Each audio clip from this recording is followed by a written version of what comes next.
आप देख रहे हैं माउंटेन वैली टुडे, सच से वास्ता। गोल्ड मेडल ये 26 जनवरी को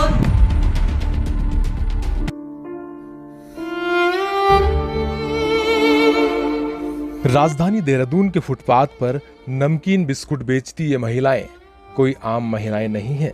इनमें एक अंतर्राष्ट्रीय महिला खिलाड़ी तो दूसरी राज्य आंदोलनकारी हैं। सिस्टम की मार तो देखिए। अंतर्राष्ट्रीय महिला खिलाड़ी जिसने कई पदक जीतकर देश प्रदेश का नाम ऊंचा किया, आज वह सड़क किनारे चिप्स नमकीन बेचने को मजबूर है। वहीं उत्तराखंड राज्य की लड़ाई लड़ने वाली बुजुर्ग मां भी इस उम्र में राजधानी की सड़कों पर धक्के खाने को मजबूर है। कोई हाल पूछ लेता है तो मां बेटी की आंखों में आंसू आ जाते हैं, और ये आंसू ही उत्तराखंड में राज्य आंदोलनकारियों और खिलाड़ियों की दुर्दशा को बयां करते हैं। सरकार की अनदेखी के चलते आज राष्ट्रीय और अंतर्राष्ट्रीय स्तर पर पदक विजेता खिलाड़ियों की स्थिति बेहद खराब है।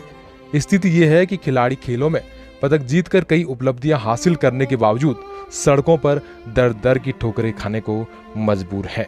लेकिन प्रदेश में इन खिलाड़ियों को लेकर कोई ठोस नीति अभी तक नहीं बन पाई है।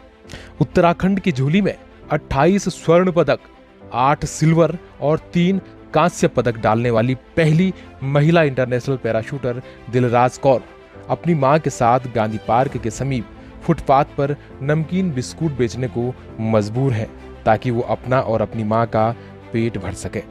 आपको बता दें कि प्रदेश सरकार की ठोस नीति न होने से खिलाड़ी आर्थिक संकट से जूझ रहे हैं। कई बार नौकरी के लिए आवेदन करने के बाद भी उन्हें नौकरी नहीं मिल पाई। दिलराज कौर ने सरकार से उनकी उपलब्धियों और शैक्षिक योग्यता के आधार पर स्पोर्ट्स कोटे से नौकरी देने की मांग की है। देहरादून के गोविंदगढ़ क्षेत्र की रहने वाली दिलराज कौर अंतर्राष्ट्रीय पैरा ओलंपिक शूटर है। उन्होंने 2 दर्जन से अधिक गोल्ड मेडल जीते हैं। शूटिंग में पदक जीतने के बावजूद शूटर दिलराज कौर की सरकार ने कोई सुध नहीं ली है। शूटिंग में कई उपलब्धियां उनके नाम हैं, लेकिन वर्तमान समय में शूटर दिलराज कौर किराए की मकान में अपनी मां गुरदीप कौर के साथ रहती है। लेकिन घर के हालात ठीक नहीं है, जिस कारण उन्हें आर्थिक तंगी ने घेर लिया और अब गुजर बसर के लिए फुटपाथ पर ही नमकीन बिस्कुट बेच रही हैं।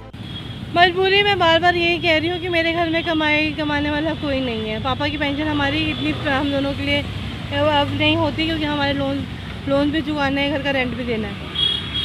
मेरी सिर्फ यही है कि जैसे और स्टेट्स में स्पोर्ट्स पॉलिसी बहुत अच्छी बनी है, स्पोर्ट्स पर्सन को बहुत ख्याल रखा जाता है, उन्हें नेशनल इंटरनेशनल लेवल पे मेडल दिए जाते हैं। उसी तरह की एक सॉलिड स्पोर्ट्स पॉलिसी हमारे स्टेट में भी लागू होनी चाहिए। ये सिर्फ मेरे अकेले की बात नहीं है, ये बहुत लोगों की आवाज़ है जो आज तक किसी ने उठाई नहीं। कि एक मेडल लेने के बाद सम्मान मिलता है, लेकिन वो उसके बाद वो क्या करते हैं, किसी ने कोई सुन नहीं लेने आता, क्या कर रहे हैं क्या नहीं कर रहे। गुर्बत की ज़िंदगी जीने में मजबूर हो जाते हैं, या किसी कंपनी में 10-15 हज़ार की नौकरी करने के लिए रह जाते हैं, ताकि क्योंकि उन्हें भी अपने खर्चे निकाल। फिर स्पोर्ट्स साइड में होता है और अपना करियर अलग होता है। जी, मैंने 28 गोल्ड, 8 सिल्वर और 3 ब्रॉन्ज मेडल तो नेशनल लेवल पे जीते। सरकार से यही है कि सब खिलाड़ियों का ध्यान रखिए, एक ऐसी पॉलिसी लाइए, ऐसे प्रोविजन बनाइए कि जैसे मैं फ्रस्ट्रेट हो रही हूँ, मतलब जैसे मैं परेशान हो रही हूँ कि इतना कुछ अचीव करने के बाद मैं क्या करूँगी आगे, मुझे कुछ नहीं पता। मेरी सोर्स ऑफ इनकम कुछ नहीं है, मेरा फ्यूचर अब बिल्कुल अनसर्टेन है। मम्मी भी कब तक हेल्प करे, बस मैं और मेरी माता जी आंदोलनकारी हैं और अब तो सीनियर सिटीजन है। मेडल जीत लाती थी, तब अवार्ड मनी मिलती थी, 1-2 बार और मदद मिली सरकार से। जो मेरे पास अभी मेरी पिस्टल है, उसके लिए सरकार ने पैसा दिया है सरकार ने, लेकिन वो लाइफ टाइम के लिए सफिशिएंट नहीं है। लाइफ टाइम के लिए आपको एक स्टेबिलिटी की ज़रूरत है, जो अभी तक मेरे को नहीं मिली। जी, मेरी तो डिमांड यही है कि सिर्फ मैं ही नहीं, मेरे जैसे बहुत सारे खिलाड़ी हैं, उन सबको खेल कोटे में पॉलिसी के अनुसार नौकरी दी जाए, उनकी योग्यता और उपलब्धियों के आधार पर। सारा सरकार को सब पता होता है, फिर भी सरकारें नहीं करती, सोई हुई हैं, बिल्कुल ही बेहोश हो रखी है। क्या करूँ मैं? उनको चाहिए ना, नौकरी देनी चाहिए। इससे हमें यह नौबत नहीं आएगी। अब काम कर रहे हैं, कोई धरना प्रदर्शन तो कर नहीं रहे, नाम कहीं जाते हैं। और सब सरकारों को मैंने एप्लीकेशन दे रखी है कि इसको नौकरी दो, डिजर्व करती है। क्यों नहीं दे रही सरकार नौकरी? मैं भी आंदोलनकारी हूँ, नहीं दे रही तो काम तो करना ही है ना हमने। अब इसमें मुझे तो शर्म नहीं आ रही कोई भी, ना इससे शर्म आ रही है।